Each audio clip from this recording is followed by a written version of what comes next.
Well, as far as wins and losses are concerned, it may not have been the season that Kraken fans hoped for, and for those of us that dared to be optimistic coming into the season, not necessarily the one we expected. But the one thing it was, no matter what, was an NHL season in the city of Seattle, and at least for this first season, that makes it an amazing season in and of itself.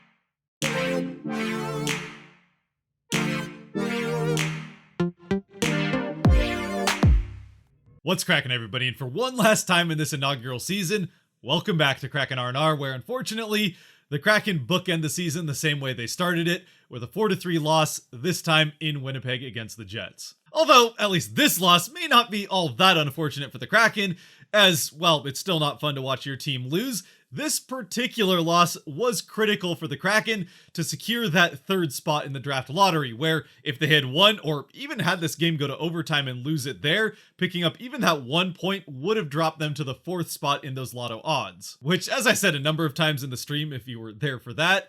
did make this kind of a win-win for the Kraken. Either they win the game, and as a Kraken fan, that's always fun to watch, or they lose the game but maintain those extra 2% at that first overall pick and the chance to get Shane Wright. Again, it's just 2%, so it's not a big difference. It's the difference between an 11.5% chance in that third spot dropping to a potential 9.5% where they could have ended up had they won the game. With really the only way this could come out as a total loss for the Kraken being if they were to lose in overtime, picking up that 1 point would still drop them to that fourth spot behind Philadelphia, and they would lose the game. Now, coming into the game, fortunately for those more interested in that draft positioning than the Kraken getting one more win on this season, it did look a little bit more likely that this would be a game the Kraken would probably lose, considering it was the final game of the season in Winnipeg as a makeup game that wasn't originally on the schedule, so some of those players probably looking forward to that offseason that was supposed to come 2 days earlier. Plus, for the Jets, it is their final home game of the season,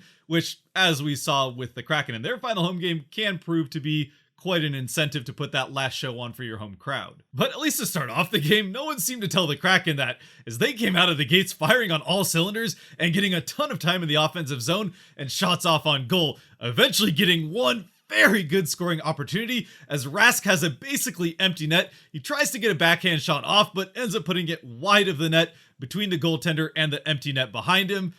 And unfortunately for the Kraken, things only get worse as the puck ends up going down the ice the other way, and it turns into a 2-on-1 for the Jets, with the one being Matty Beniers. Now, Beniers does take away one of the two players here, though usually in a 2-on-1, you'd like to see the one player take away the pass rather than the shot. Here, Beniers goes for the guy with the puck, trying to just take the puck off of him. Instead, the pass gets across, and the puck ends up in the back of the net. Now, with that being said, Matty got close to taking away the puck from the player in the first place,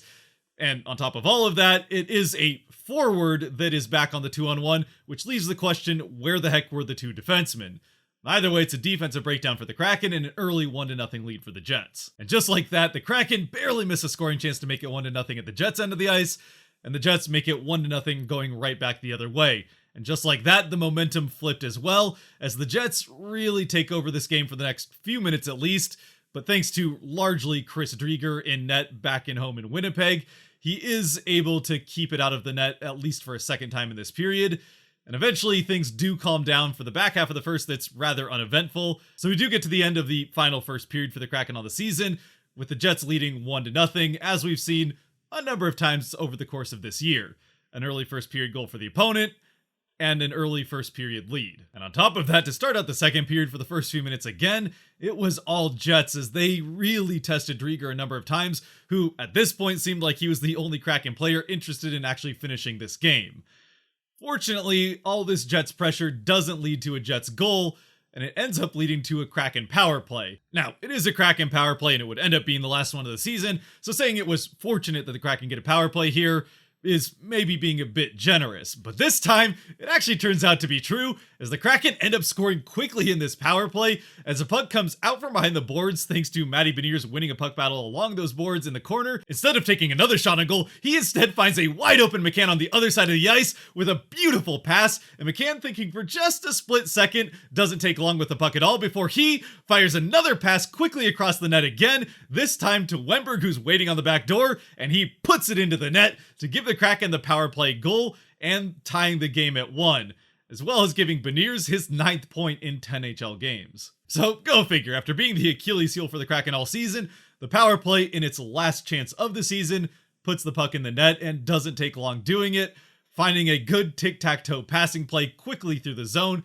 and into the net. Something we didn't see a whole lot of this season, but would like to see a lot of next season. This power play goal for the Kraken not only served to even up the game, but also even out the momentum, as over the next few minutes, it's a rather eventless game with good defense being played at both ends and not a whole lot of chances for either team. Until just a couple minutes past the halfway point of the game, a flip switches and like a cat jumping on its prey, the Kraken leap on the Jets and put a couple on the board quickly. First, it's a nice pass on the rush. Of all people, it's Pouliot who ends up getting a nice touch pass leading Sprong and releasing him on a breakaway that he would end up burying into the back of the net, right under the glove hand and above the pad of Comrie and net to give the Kraken that 2-1 lead. And for Sprong, who may have cooled down a little bit since those first 3 games with the Kraken after the deadline, where he put a puck into the back of the net in all 3 of them, it is a goal to finish off the season for him, his 14th of the season and 6th with the Kraken. And then less than a minute later, it's the Kraken back in the offensive end. Not long after that faceoff, it's Wimberg with the puck along the boards,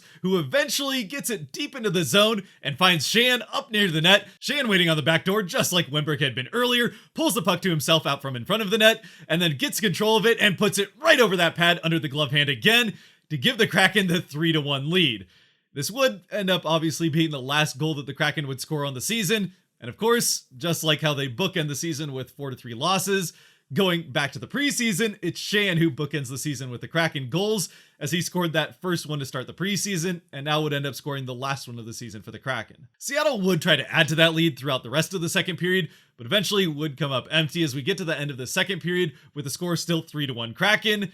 Yes, putting them down at 4th in the draft order, but at least ending the season on a high note with back-to-back wins, if they can hold that 2-goal lead. Now, in the stream of this game, I did say going into the third that the absolute worst case scenario for the Kraken that could happen here is that they end up giving up 3 goals for the Jets to take the lead, and then score late in the third to tie things up, sending the game to overtime, where they then lose. Not only having given up that entire lead in the third, but then tying the game, going to overtime, getting that point, and losing, so they blow a lead, blow the potential chance at that 3rd overall pick, and don't even win the game. Or I guess I should say the 3rd place in the lotto, which could very well turn into anywhere from the 1st to 5th pick. And pretty much right away to start the third, the Jets nearly pull to within 1 as Dubois gets a beautiful pass out from behind the net, out in front to a wide open Appleton in the slot, who gets a good shot off. The Drieger is able to make a save with his shoulder on. Yes, Drieger robbing his old teammate in Mason Appleton from earlier in the season, who the Kraken are seeing for the first time in Winnipeg since being traded back to the Jets at the deadline. And for Appleton, I gotta say, it was good to see him getting some good chances on that first line for the Jets, up with Kyle Connor and Pierre-Luc Dubois. But while that was the first, it would not be the final time here in the early parts of the third. The Drieger would come up big to keep the Jets off the board, as not long after, it's another rush chance for the Jets that almost ends up in the Kraken net off of Soucy's skate next to the net. Drieger just able to get his foot to the net in time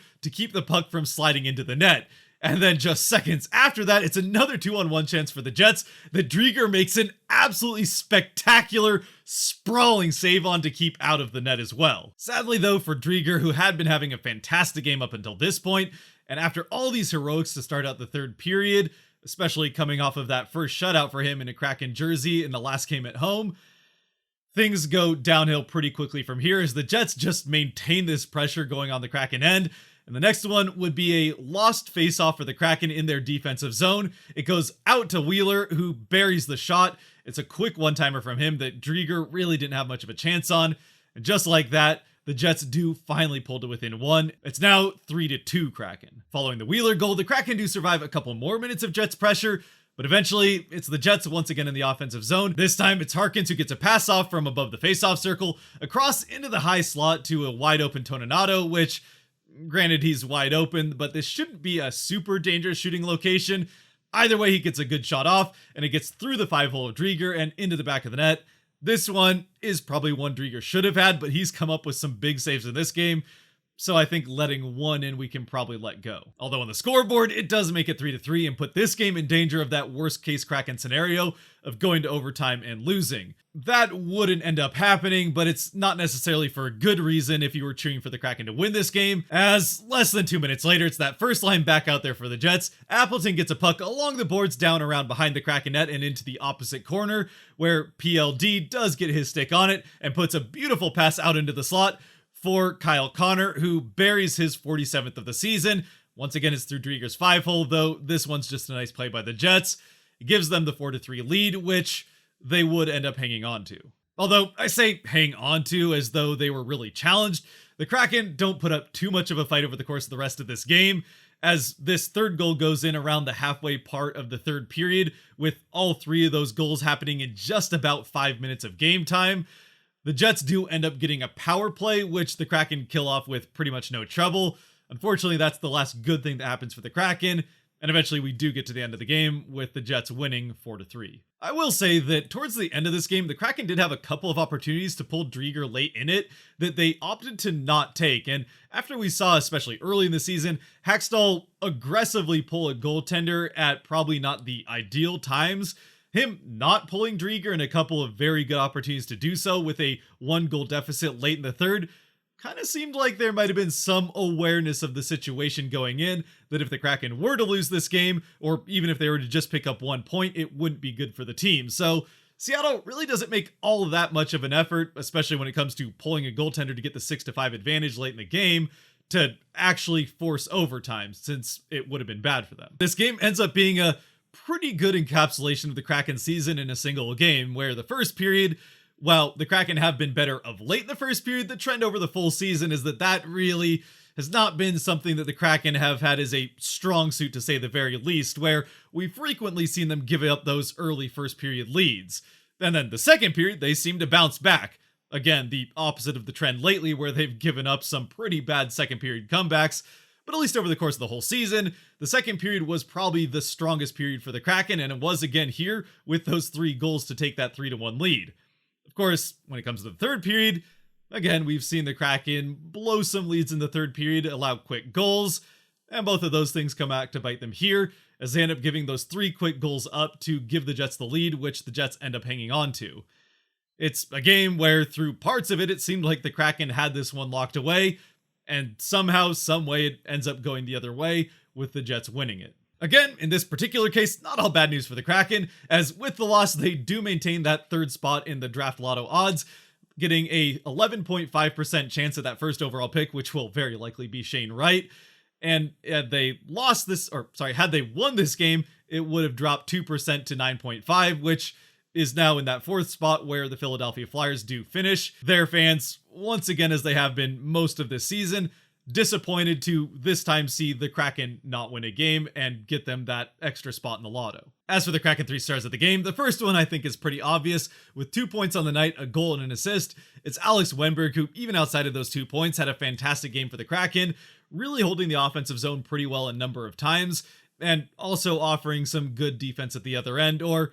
at least better than most of the rest of the team. My second star of the game I also think is a fairly easy pick here, and that would be Jared McCann with an assist on that Wennberg power play goal. McCann gets his 23rd assist of the season, which, while he does unfortunately fall just short of 30 goals with 27, that 23rd assist does get him just barely to 50 points on the season. So congratulations, Jared McCann, for getting to that half-century mark on points. And although it really wasn't in much doubt, especially with Eberle missing this game,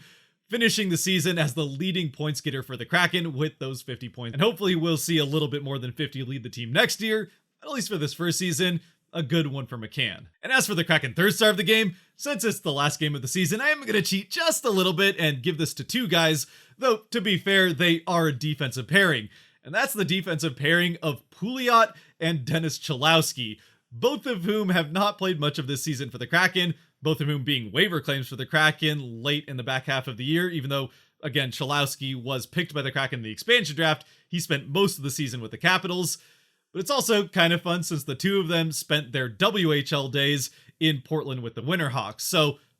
kind of local-ish. But even outside of that, and the fact that they did also both get assists in this game, with Chalowski the secondary and Pouliot the primary assist on the Sprong goal, they both had all-around fantastic games for the Kraken, even through that terrible third period for the team. Both of them making definitely positive impacts offensively and even defensively to some extent, or at least they didn't make a negative defensive impact, which most of the players on the team did over the course of this game as a whole. And since, unfortunately, especially in the case of Chalowski, who I think's played pretty well in the limited opportunities he's got here at the end of the season, I don't think there's a great likelihood that either one of them is a Kraken next year. Might as well give them their opportunity with the best game that they played as a duo, and really the best game for either of them throughout the course of their short time with the Kraken. Since they play their best game, I'll give them that shared third star. As always, I'd love to hear who you think should have gotten the 3 stars down in the comment section below, and what you thought of this last game of the season, even though it doesn't, on the win-loss column, go the way the Kraken would have liked it to. It does help them again in the draft, so a bit of a win-win, and they get the draft lotto odds win in this one with the loss. Beyond that, though, I do want to say a huge thank you to all of you who have been around in all of these R&Rs throughout the course of the season, with this being the 82nd and final one of the season, or actually the 84th R&R if you count the 2 that I did in the preseason. It has been a up and maybe mostly down season for the Kraken as far as wins and losses are concerned, but still a fun one. And while it was definitely challenging at times to find the energy to put a full video together after loss for the Kraken, it was great to see the at least couple hundred of you that came out for every one of the videos, and the few of you that are always in the comment section. Massive thank you to all of you. Obviously, we'll be back next year, and this is not the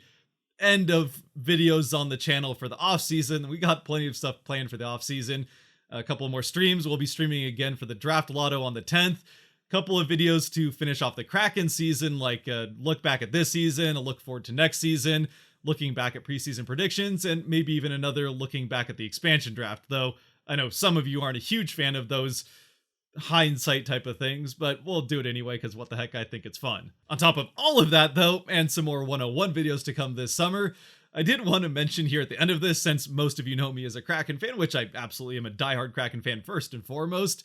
I do like following the rest of the teams across the league as well, and one thing or a series of videos that I have planned for this offseason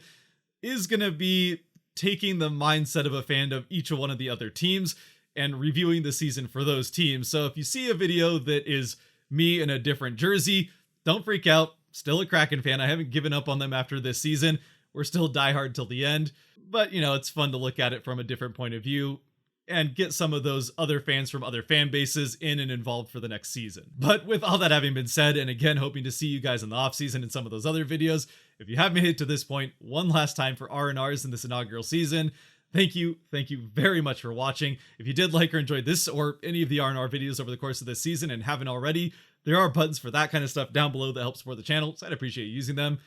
And until next season, or sometime in the off season, be good to each other, God bless, and go Kraken.